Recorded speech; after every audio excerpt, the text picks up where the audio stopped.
晴らしいな。 Hey guys, what is going on? So today, MJ and I will be talking about why the power scaling in Dragon Ball Super really does matter.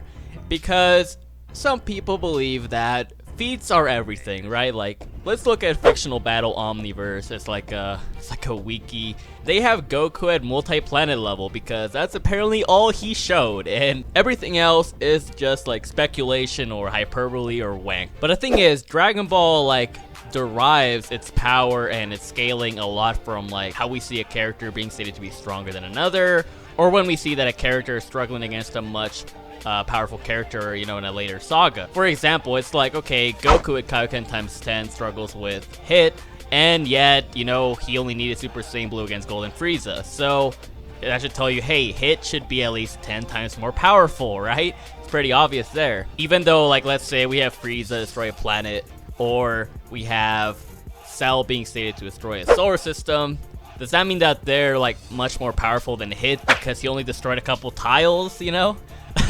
Yeah. Yeah, so MJ, please bring up some examples that, you know, you've seen that just really just make you go like, what the fuck is up with this community, man? You know? I mean, obviously in the tournament, you know, Goku's what, tile level? In the Universe 6? No, people really do take feats, you know, to the bank, but you also gotta count statement. Just because we don't see characters doing it doesn't really necessarily mean that they can't. A good example of this is the Dabura or Dabura Frieza statement. With Dabura, all we really see him do is really just use a lot of his magical abilities and fight a Super Saiyan 2 Gohan, right? That's really all he does. And he doesn't really showcase any huge feats. He doesn't like shake the solar system if he could, you know, he doesn't destroy the planet if he could, but we know he can. Why? Because he scales off a Cell. This is a direct statement from Goku mentioning and comparing these characters in relative. And when you think about that for a second, what are you gonna say, that Dabura is weaker than Frieza because he didn't destroy a planet? Right. No, it's like, come on guys, statements matter, and that is kind of like a staple, you know, throughout Dragon Ball, because I think Seth and Danny brought this up on one of their videos about power scaling, right? And that was the idea that Dragon Ball is really inconsistent with his feats. Oh, so definitely. yeah, we really need statements, and that's what we go off of. And I think the Dabura and Frieza statement is one of the more concrete ones, because this is obviously years later with characters getting so much stronger and training in the room of spirit and time, alternate dimensions exponentially increasing. So yeah, you're gonna tell me a villain that can push a Super Saiyan plus tier fighter in Gohan is somehow weaker than Frieza because he didn't showcase destroying a planet? Nah, dog.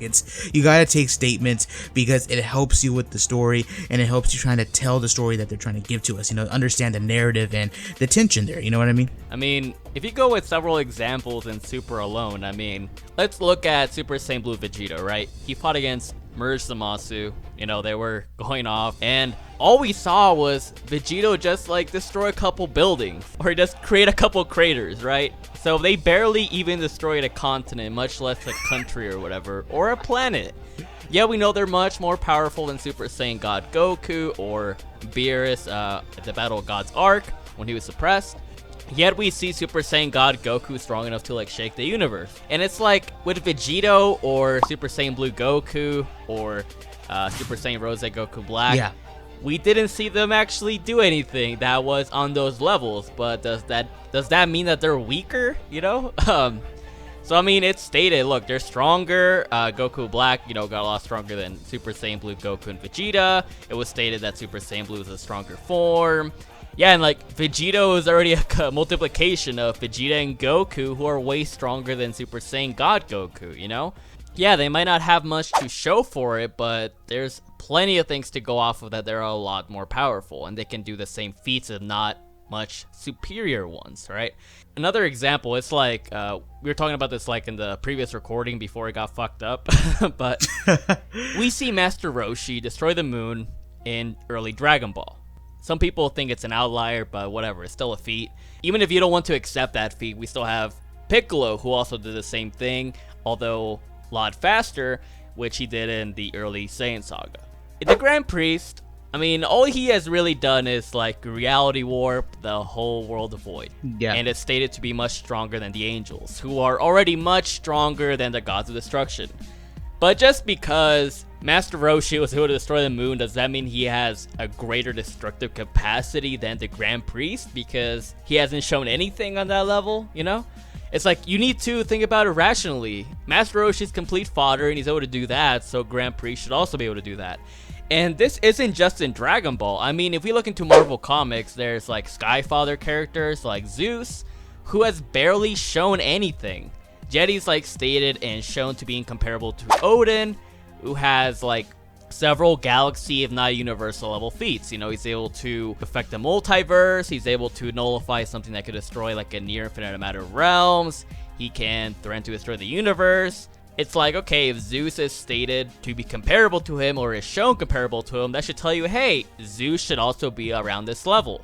Yeah, there was also another thing you wanted to bring up in the last video, which was, you know, it's like we see the other characters, they're always giving statements in comparison to how much more powerful these characters are, and also from Vegeta and Goku. And we saw a lot of that in the Goku Black and also the Tournament of Power arcs. Yeah, definitely, because people have to understand there are certain things called exposition characters, and usually in Dragon Ball it would always be Roshi, right? He would always kind of be the one to do that, and then it would transition to other characters. It transitioned to Tenshinhan, and then it transitioned to Kami. They would kind of tell us what's going on, and they would try to help us understand the scaling of the battle. We know that Kami blocked like a punch from like Goku post Piccolo Daimao fight, right? Yet after that, in the 23rd tournament, he couldn't even keep up with Piccolo Jr. and Goku, you know? So it's kind of like trying to tell us they scale, guys. Like, people try to act like scaling is not there.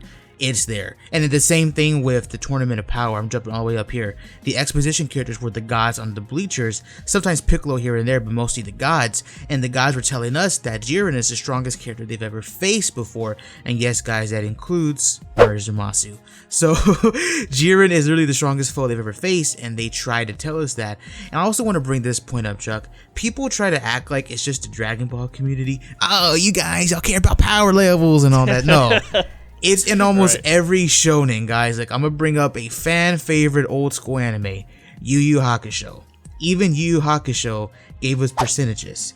They tried to tell us a way to scale. They wanted us to know where the tension was. They wanted us to know who was stronger than who. They even had classes, bro. B class, A class, S class, you know what I mean? Even Yu Yu Hakusho had scaling, and then you can jump around to Naruto, the different rankings between the ninja and the shinobi. It's like all these certain things, bro. It's like it's there. And I don't understand why people want to act like it's not. Like, this is, in my opinion, Chuck, I think it's a key portion to the story because it helps us understand the narrative, and it helps us understand as we jump from arc to arc with villain to villain. Yeah, so as you were saying with Yu Yu Hakusho, they give you like a percentage, and we also have like tiers in Naruto. We have the Genin, stuff like that. But One Punch Man also does the same thing. They tell you, hey, look, this guy's a god level threat, this guy is a dragon level threat. So there's still some scaling there, because if we look at Boros, he's way more powerful than all these like city level characters, because Boros has stated, look, he can destroy the planet's surface if he wanted to. Or if you go by another translation, he could even destroy the entire planet. Not only Dragon Ball, but also One Punch Man, Naruto, One Piece, all these other shonens also have some sort of power scaling. And as I gave you guys an example with Zeus and Odin and Marvel, there's some characters that barely have any feats, but they're stated or have been shown to be comparable to another. And I mean, DC also does the same thing, right? Almost any series you can think of that deals with some sort of fighting sequences, it should have some power scaling, or it does have power scaling in a way that either deals with exposition, percentages, classes, you know, I guess you could say an author statement even. But regardless, is there anything else you wanted to bring up, MJ? I mean, dude, it's more than just cartoons and anime. It's like, look at movies like John Wick. You usually have John Wick like beating the foot soldier, then he'll move up to the, you know, the next in command, and they give him a bit more trouble, and then he moves up to the next guy. You know what I mean? It's like, it's there for a reason, guys, and I can't stand it when people say, well, power scaling is stupid, or that it doesn't matter. Like, it does, dog. Like it really does. I really don't get why people hate on it so much, you know? Yeah, definitely. But yeah, guys, MJ and I just wanted to shed some more light on this whole topic. Seth and I, we already made the whole power scaling video, which definitely got a lot of attention. That's an understatement, but I just wanted to bring like some more exposition on the Dragon Ball side of things, because as I said, we have Roshi, who's moon level, and Grand Prix hasn't destroyed a moon. Frieza has destroyed planets, but Dabura nor Cell have, right? Cell, Cell, all he did was destroy a couple mountains and make a little crater. He's only crater level, right? Even though he's many, many times more powerful than Namek Saga Frieza. And then we have Boo, right? And so on. Almost every other villain is always stronger than the other one. And the characters state, look, oh wow, he's even stronger than this. He's even more powerful than I am. Stuff like that. So, I really hope you guys enjoyed this breakdown that MJ and I did. Please be sure to check out MJ. He has a lot of good content. He's actually starting to pump out some My Hero Academia videos. He does versus battles. And yeah, I really hope you guys enjoyed, and peace out. Say goodbye, dude. Damn. Bye. There.